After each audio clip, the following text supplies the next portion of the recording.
say excellent.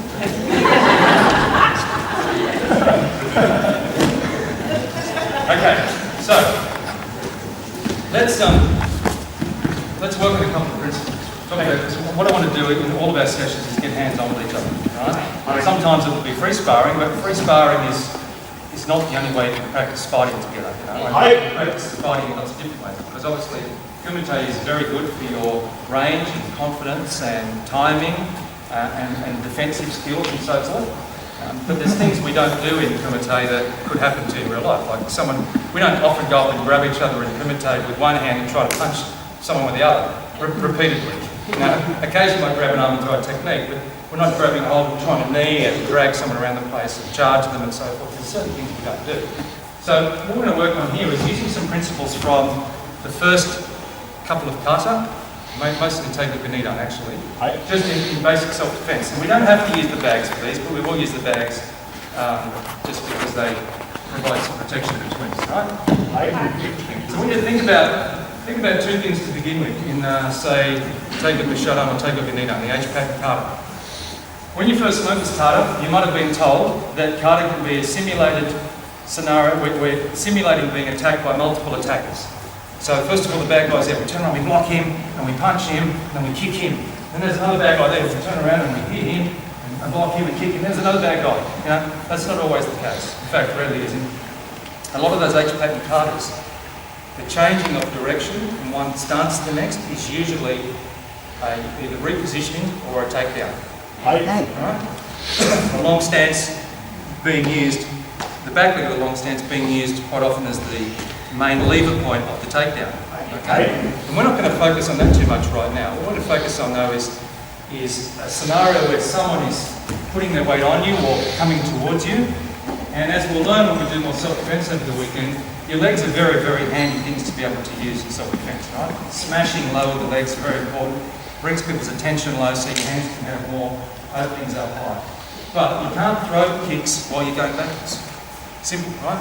The best made area, just hold the bag for kicking for a minute. So you hold for kicking. It is alright. So here's your normal made area, just drop a bit lower. So you've got your normal made area here, kick your knee. One of my favourite kicks we'll do on the weekend is that we're actually using the whole heel. Right, we'll do that shortly.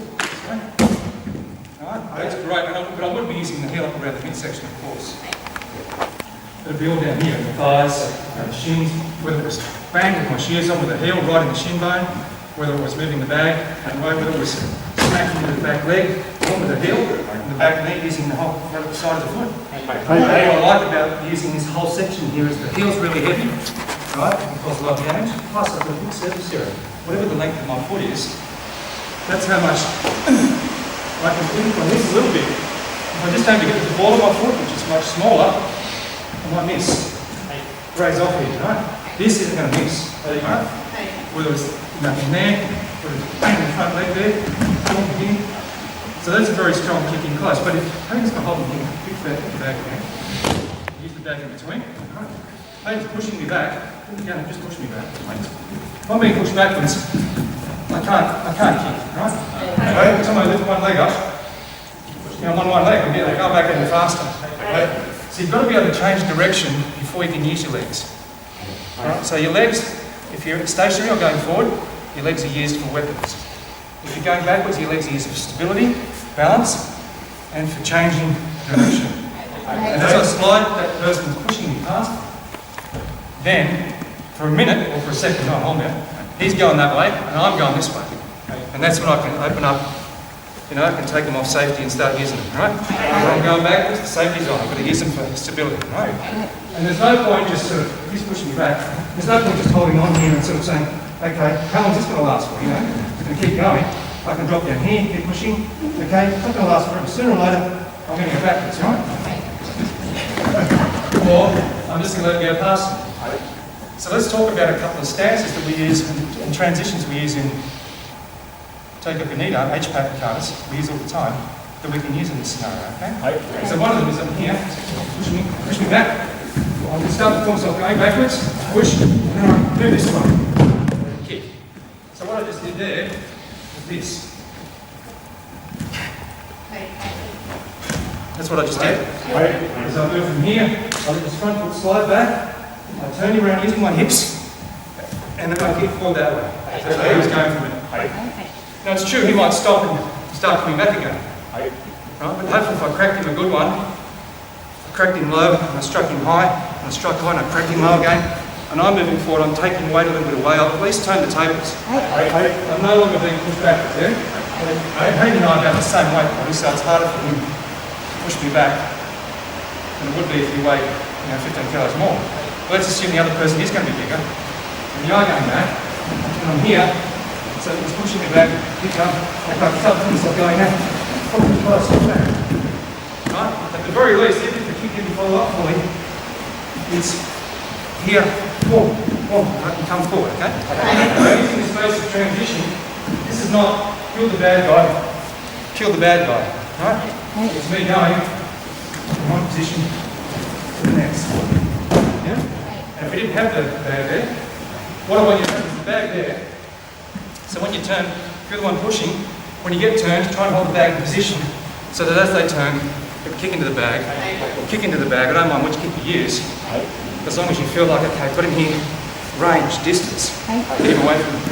Right? It might even be here close, push it this way. I'm trying to get I'm going this way. It might be the knee. I might hold on to him and drive the knee. It's all the same gross motor movement though. It's moving here to here, and this leg coming up and doing something. Instead of he's close, instead of he's a bit further away, instead of I want to take him back out or whatever. And the hand follows. If I had a knee, that might have been next, but still that leg, that arm. It's the same gross motor movement. So I want you to work on that, moving here. The next one, what I tell them is, doesn't matter which leg you start with, hold the left leg there, just for the sake of the cut. I start here, okay? Push me backwards, start to go backwards, can't go more, step right through. That's right. So, what I did there is this. I was here, and did that. I let this foot come all the way back through, I'll pull him right past me, and then I'll get unloaded with my left leg. Okay, so that's like the full 180. This one's just a rolling off to the side. The one off to the side, I need to have him pretty close to me. The closer he is, the more I can push him. By the way, if he's not pushing, he's here still. It won't work. And why would I bother trying to do this if he was still? What I do is because he's stationary. I can use my weapons. I don't have to worry about changing directions. Changing directions when I'm being pushed and I drag the energy past me and then I move into it. If you're stationary, just unload. Right? So this is all going to start with, we're just using this bag because there's a little bit of protection between each other. So when you turn right close, you can knee into the bag. But when you're holding the bag, wherever you're holding the bag, if you are pushing forward, what are you doing? Pushing forward this way, as you turn, just try and keep the bag facing. Give it a chance wherever you're holding the bag. And make sure when you turn and kick, you kick the bag. If it's not going to be kicked, if they push too far past you, don't have to chase them.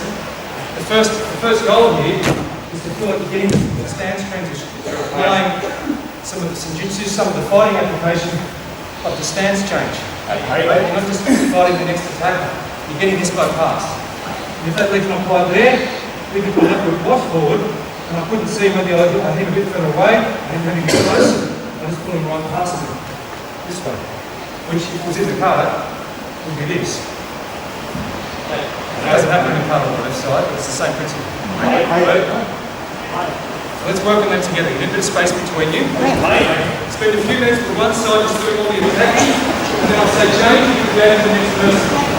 Listen, stop. There's two of them, right? For the sake of replicating what's in the card, start with left before the beginning.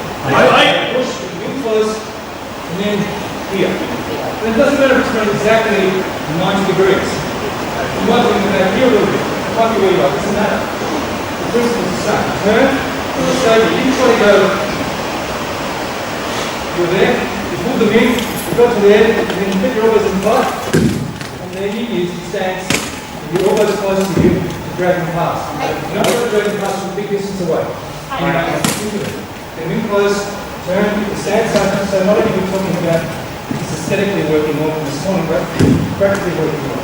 The direction change is using here. And pull them closer past you. Don't try to pull them a long way past you, a long distance. Pull them right past you, slide past. Your arms above their arms anyway, so they're not getting pushed all the way through. If someone grabs your data bag, grab your shirt data bag like this.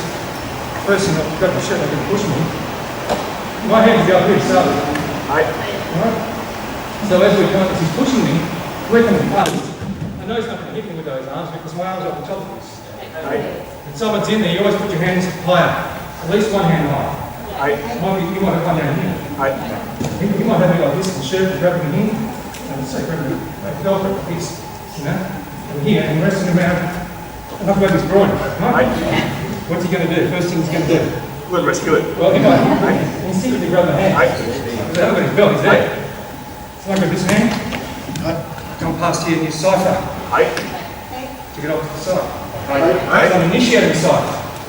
By grabbing, step to the side and strike.